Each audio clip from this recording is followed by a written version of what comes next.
Hey, good morning, Greg J. Coffee Conversations with Greg J is on.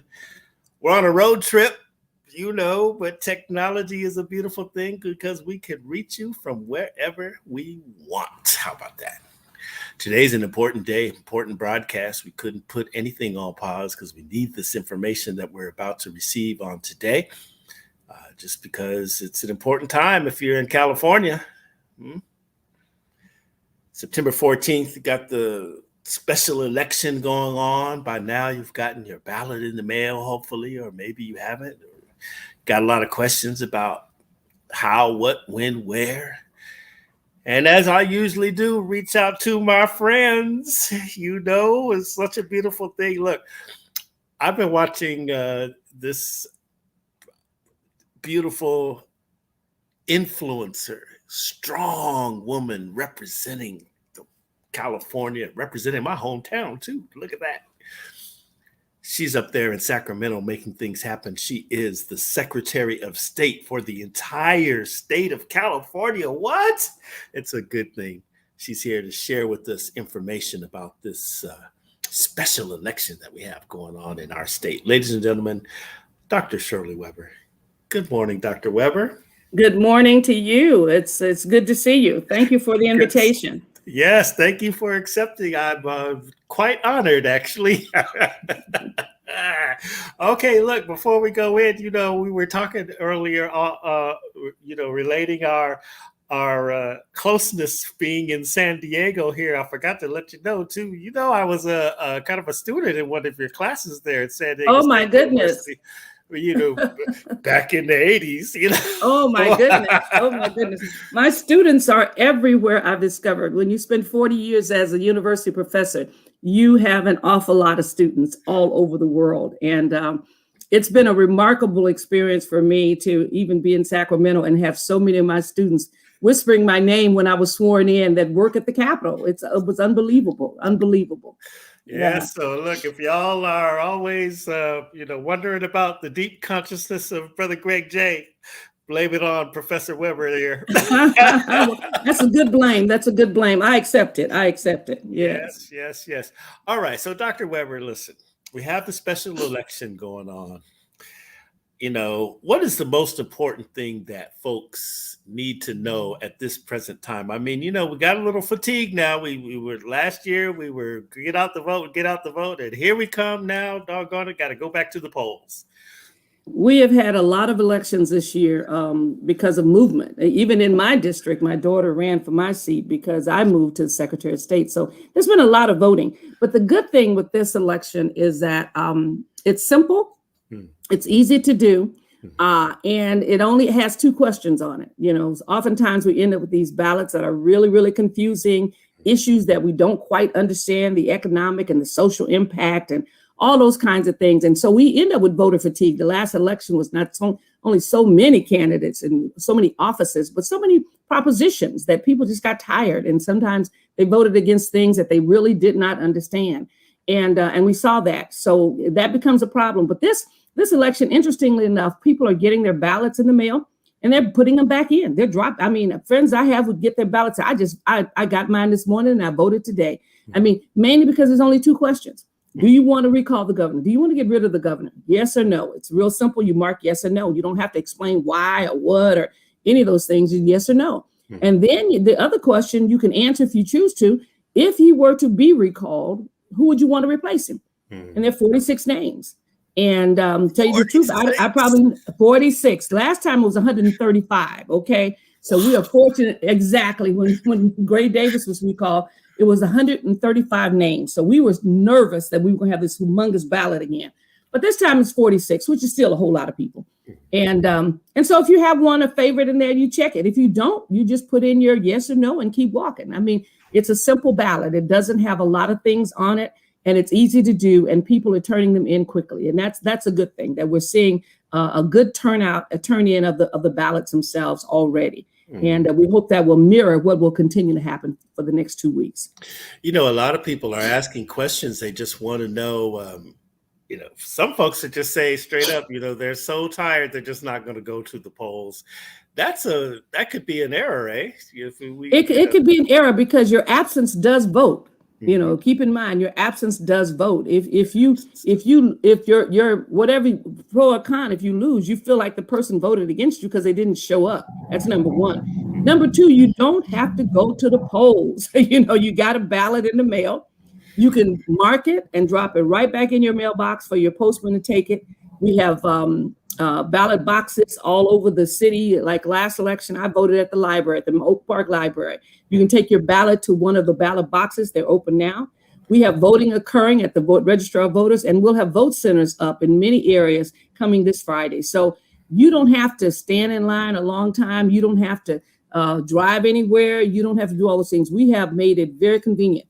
And I think as a result of that, the last election where we had over 80% turnout, which was a record turnout, it meant that people found it convenient. And what we try to do is make it very convenient. And the fact that you only have 2 questions to ask, I tell people, it's better than most surveys on the phone. It is, you have 2 questions. Do you want to recall the governor? Yes or no? And if for some reason he gets recalled, who would you choose as his replacement? And if you mark 1 and don't mark number 2, if you mark 2 and don't mark number 1, your ballot is still valid. It is still valid. This is very, very important information, you all. And so September 14th, we can still, like, if I mark my ballot now, I can still mail it in right now, right this exact moment, right? You can mail it in right now, and it would be counted by the night of the election, because they do start counting early, 7 days, I think, or so before. So if you put in your ballot now and you mail it, it'll get to your registrar of voter immediately. We also have this thing, where's my ballot? And so we have a tracker. And I know that I dropped my ballot in one Monday morning, afternoon, I think it was, and Tuesday morning, I got a notice saying, the registrar of voters says that your ballot has been placed in the mailbox and it will get to us today. I mean, it's like, what? Just by signing up, you can basically track your ballot all the way to its counting. Yeah. That's awesome. That is really great stuff. A great use of technology, right? Yes. There. Now, what about the people that say, hey, you know what? I didn't get my ballot in the mail. What do we do? If for some reason you didn't get your ballot in the mail, you should call your registrar of voters in your area, and they maybe there was something happened with your address, or you moved and forgot that you should have changed it, or you had it at somebody else's house and you just didn't really think about it in that sense. You can actually call them and get another ballot. And I had that happen to me when I moved in this house. My daughter moved everybody's stuff to her house or somehow or another. And I had to go to the registrar of voters, and they had my ballot there. They had it there. It had come back to them. So you may want to check with your registrar of voter. You can. Keep in mind, as we used to do back in the old days, when you didn't carry a ballot or anything, you just went to your polling place. You can go to your polling place. They have your name, sign it like you used to do in old school, and basically vote right there on that day, on the 14th, if you choose to. So you can always get a ballot. And even those who missed the registration deadline, which was the 30th of August, California has a same-day registration voting reality. So you can register, you can vote right now if you've never registered to vote. You can go register and vote at the registrar of voters, or you can go to a polling place or a voting center on the day of the election, register to vote, and vote at the same time. Wow, this is incredible information right here. Dr. Weber, I want to ask you, as in the Black community, this is great stuff. We have all of these tools that are in place to make sure that our vote, counts and is getting into the system properly and efficiently. But as we look across the national news, we're seeing all kinds of protests and action. Voting rights are being adjusted, amended, taken away. What's your view? California's pretty progressive, but down in Texas, as an example, yikes. Well, it's not only Texas, Georgia, everywhere. As a Secretary of State and as our Attorney General, we are supporting and fighting an awful lot of lawsuits against these repressive laws. We have what they call Friends of the Courts briefs on many of the issues that are happening, because voting is a national issue. It really is. And when we are engaged in suppressing people's vote, as we saw during the civil rights era, all of us across the nation felt that we were being attacked, that we would be disempowered. And so we are fighting, even with our colleagues and friends across the nation, to ensure that everyone has the right to vote. And these repressive laws reach back to the days of Jim Crow. I mean, where, they figured out that Black people gonna vote, poor people gonna vote. So how do we keep poor people from voting? We make it hard. We make it difficult. We don't put enough polling places in their neighborhood, so when they go, they have to stand in long lines just to vote. We decide that they can't have an absentee ballot unless they have it notarized. Well, who has a notary? I mean, these things are that they use as strategies to increase their right to vote is one thing, but but now we're in a position where now they're reversing these things on us, and we have to fight. We have to fight every step of the way. And I'm not sure if our Supreme Court anymore is our friends with regards to the Voting Rights Act and those kinds of things, because the repressive things we see and the reversals we see coming out of the Supreme Court means that we're going to have to be very, very vigilant and help every state select the right senators, the right people in Congress. We see how important that is. We can't sleep on this stuff. Our ancestors didn't sleep, and we can't sleep either. Yeah, you were absolutely right. Can't sleep on it. And that's why even, in the recall, I don't care how people feel about it, you got to get out there and exercise that right. It's important. You got to. You got to do it. Right. Got to do it. Wow. Incredible. All right. So, Dr. Weber, I know that before you were the Secretary of State, I've been dying to ask you this question. I actually was going to email you because I wanted to hear this. So, okay, reparations. What does that look like? I know you were on the floor wreaking havoc, saying we need reparations. What does reparations look like? Well, I'm the author of 3121, which is the reparations bill. It makes California the first state to actually not just discuss, do we need reparations, but what should reparations look like?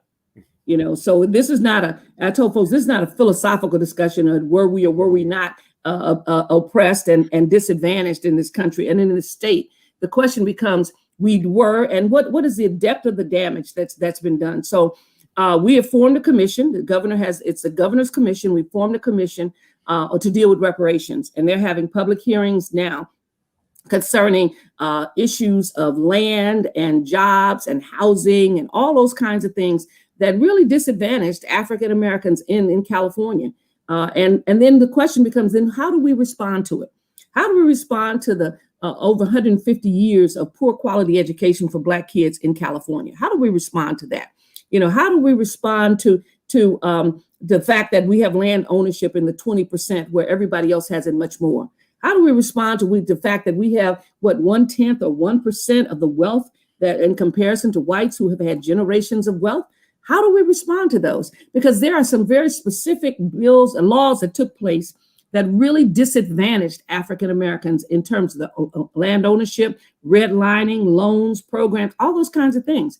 And we have to address that because it has had a devastating effect. And no matter what kind of small programs we come up with, the fact that we have not addressed the issue of reparation means that we then have not in any way begun to address the challenges that we need to face. So the commission is meeting. And we hope in the next year or so, there will be some specific recommendations coming out of the commission that will then be put before the legislature to respond to, and then to figure out the future and going forward. Who should we continue the commission? Should it have a monitoring agency? Those kinds of things are really important. And we've seen reparations in smaller places in Indiana and some other places where small cities have decided to increase home ownership and so forth and so on. But we've not seen a state as large as California, that is as wealthy as California is, the 5th largest economy in the world, to really address the issue of slavery. And California, even though it wasn't, quote, a slave state, it had slaves. Yeah. And it benefited from it, whether it was in insurance programs or whatever. We benefited from the use of slaves in California and building California. And so it'll be interesting to see how this wealthy state responds to the issue of reparations, and it's reparations specifically focused on African Americans and no one else. Wow, outstanding work there, Dr. Weber, for sure. I want to ask you, as one who I'm listening to you, and I feel your energy, and I'm inspired today. It's reminded me back when I was in your classroom. Let's get it. But as you watch, okay, the last 18, 19 months have been incredible. Especially on the social injustice front. You have cities now, like in Long Beach, they have the framework for reconciliation, and all of this stuff is happening. You, as a person who has just carried our culture, advanced our culture, been just about our people, that's your life's work. Express to us, like, just when you saw the murder of George Floyd, Ahmaud Arbery, Breonna Taylor, when you saw the young people taking to the streets, what was your heart? Share what your heart was feeling in that time. I, having been, as you know, having taught the subject matter for over 40 years now, and been on the forefront of dealing with, hopefully in a constructive way, the issues of race in this nation. I'm not that surprised by anything that I see anymore, because I think what has happened, kind of like in the civil rights era, the news and TV brought forth the issues of race, and people were shocked when they saw the dogs biting folks and the water hoses, and they're sitting in their houses in New York and seeing this and just appalled that this is happening in America. People have the same kind of response with George Floyd, and this has been building for years because of cell phones. Everybody's got a video. And not only are they able to record it, I think what shocks us the most is not the recording, but the fact that those who are being recorded don't seem to care. There was a time if somebody pulled out a camera on you and you were doing something inappropriate, you would run, you would stop, because you wouldn't want your picture to be shown in such a position. But to actually have people tape a person, several people, to make a video of a man murdering someone, and that the whole nation could see the life eking out of this man, really, as I told many folks, reinforces the fact that in some way the consciousness of this nation has been seared against the humanity of Black people. That lynchings and burnings that we've had in the past, that's what I could think about was the public lynchings and the public burnings. And the book I have called Without Sanctuary, where it shows all of the pictures that people took when they lynched somebody, when they mutilated their body. Their whole family stood around rejoicing over this tragedy. And it reminded me so much of that this nation's heart had been seared to us, so that the pain that we suffer, whether it's unemployment, over unemployment, or whether it's our children being taken away from us, or just the abuse in the streets in terms of how people treat us, the nation's conscience had been seared towards us. And as a result, the consequence is that a person could actually put his knee on a man's neck, for that length of time, and cavalierly look at the public as he's doing it and not feel any sense of humanity, of, oh, I'm hurting this person, or I'm killing this person. None of that seemed to resonate from the heart of the person who was doing it.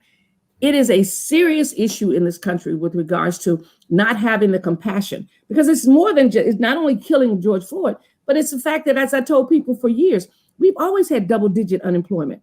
Nobody ever worried about us having double-digit unemployment and the impact it would have on our families and our children and their ability to grow and prosper. And yet, as soon as unemployment rises to 7% in the rest of the nation, everybody cries because they have visions of white families not being able to feed their children, clothe their children, do what they need to do, have good shelter. And yet the heart is not broken with regards to us. And so this reinforced that to me, that we have so much work to do, that the racism is so embedded in this nation, so deeply embedded in this nation, that it's going to require more than just a small program, more than just a little bit. And that's why some folks are looking at issues of reconciliation and all those kinds of things. But reconciliation is good. If you look in South Africa, they had reconciliation, and I've been there several times. But without a shifting of resources, you telling me you kill my people, you telling me how much you hurt me, it may be cathartic for you and may be helpful at some point. But if there is no justice that follows it, in terms of the consequences, or the fact that you've amassed a lot of resources in South Africa at my expense, and you still have those resources, and I'm still poor, it is not going to work in terms of basically helping people to believe that not only there is pain, but there is some justice that comes with it. And so I'm hoping that all of these programs that folks have are more than just, surface discussions of race relations, because we've had race relations commissions in San Diego and LA and all kind of places when we've had integration of schools and you name it. And in the end, a few people feel bad and do what they got to do. But in the end, you end up in the same place because you now don't deal with the hardcore issue of race as a factor in everything that we do. And it has had consequences, direct consequences on the economics and the social and the educational position of African Americans in this country. And you have to root it out. You cannot let the roots stay. No.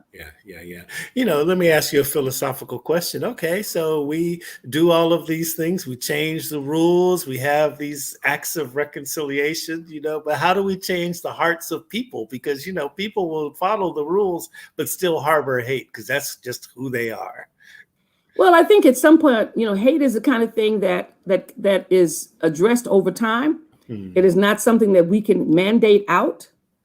But I think what happens is, as with many cases, is that once people get what they need to survive and to grow and develop as a people and a community, it may take a generation, but that generation heart slowly begins to change, and it begins to alter because you see folks who are just like you, but who are culturally different, and they have aspirations and they have dreams and they want certain things for their families as well.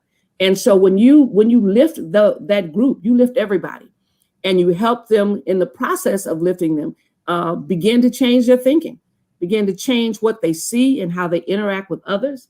And it takes time. That takes time. But in the process, those who've been harmed have to be made whole.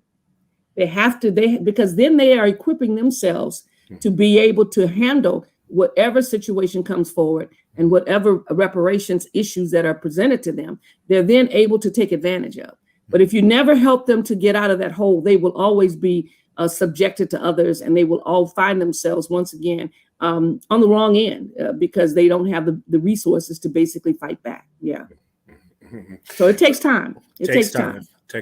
Yeah. But you have to have the resources to be able to do it. And that's one of the things. We can't sit around waiting for it. You have to try to make people whole and help them to improve their lives, because then the relationship among folks of races will change, not only because they change, but also sometimes because we change in the resources that we have and our ability to manipulate and to maneuver ourselves in different aspects of society.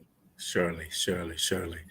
All right, Dr. Weber, we're a few minutes away from the end of our time. I know you're a busy woman up there making things happen in our state capital. It's a beautiful thing. I am so deeply proud of you. I can't even tell you how proud I am of you. I always have been, just not even knowing you. And then, I just love the work that you're doing. I follow you quite a bit, and I got to ask you, what is the blessed hope? What does Dr. Shirley Weber say? Okay, look, this is what I see. This is what I want to have happen for my people, for my community. What is the blessed hope from Dr. Shirley Weber?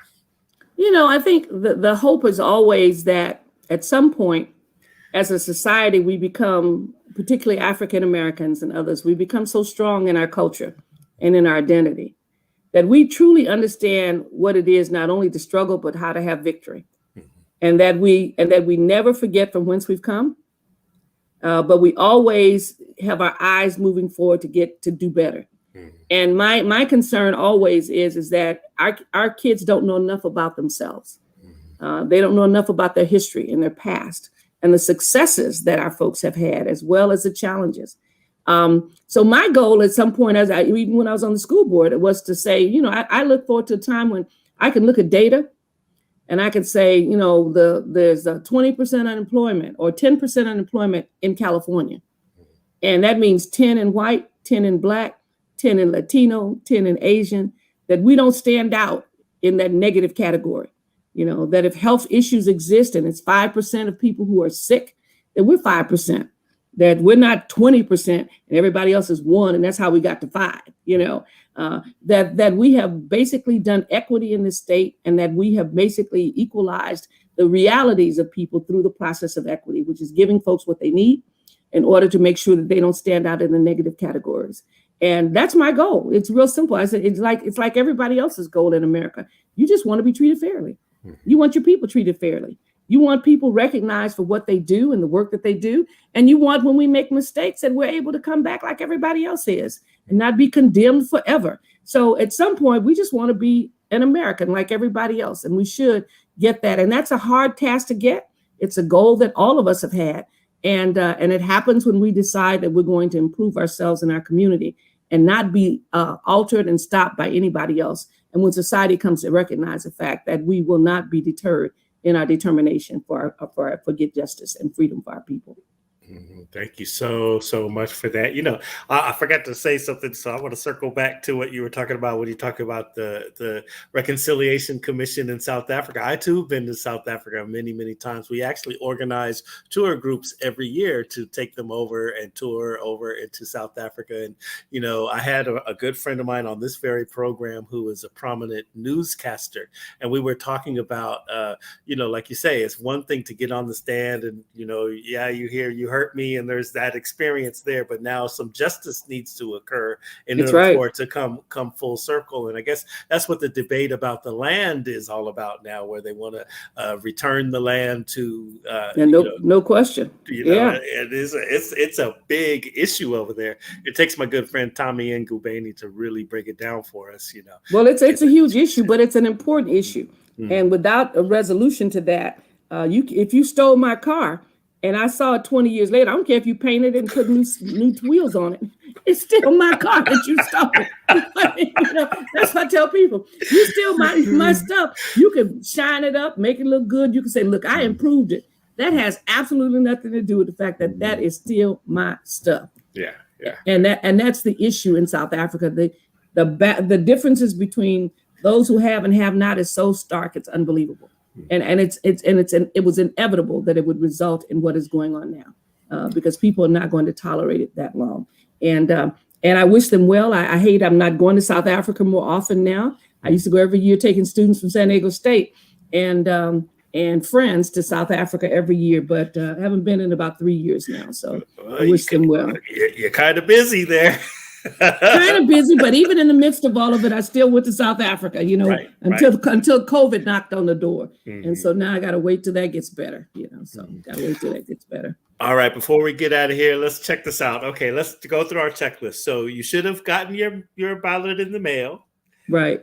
You should have, answered the question, drop it in the mail and you can track it.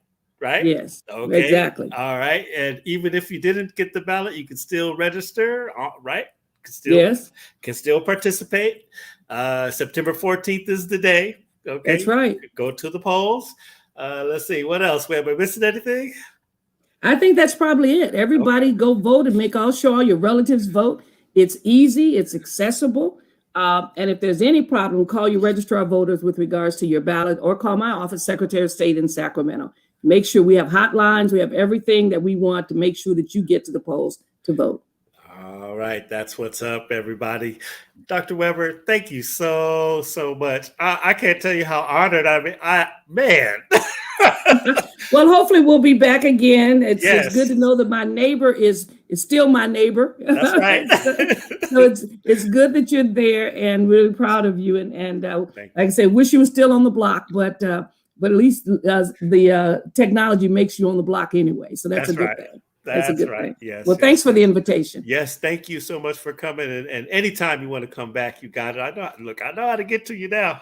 You do. Even if you know how to knock on my door, you know where I am. Yes, I do. All right. All right. Take care. All right. Thank you. Thank you so much. You're welcome. And thank you. Yes. All right, y'all. Listen, this is Coffee Conversations with Greg J., the Secretary of State of the entire state of California, Dr. Shirley Weber. She was right there with us, giving us the information on the special election that's coming up. You can get, if you missed the live, that's okay. It's on demand everywhere. Coffee Conversations with Greg J., Kalimba Song Coffee Company. It'll be up on Beach City Radio. The audio will be up wherever you get your podcast. It's, Spreaker,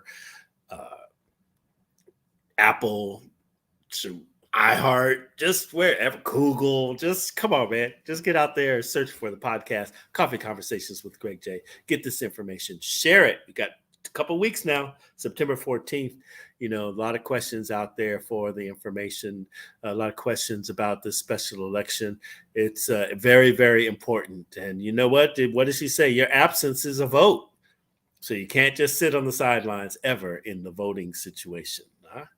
We're going to have a town hall meeting about this very thing on next Thursday. We're going to continue to do our coffee conversations Tuesdays and Thursdays at 9 a.m., of course, but we're going to have a special edition Thursday at 6 p.m. We're gathering a panel of voting experts, of political academics, analysts, just all kinds of great folks. Will be announcing that in the next day or so. And we're going to chop it up. We're even going to have somebody that is for, Larry Elder. So, there you go. Just a well-rounded discussion, because this special election is exceedingly important to not only our community, but, since that's who we're talking to, yes, important to our community, but it's important to everybody in the state. You got to check it out. All right, y'all.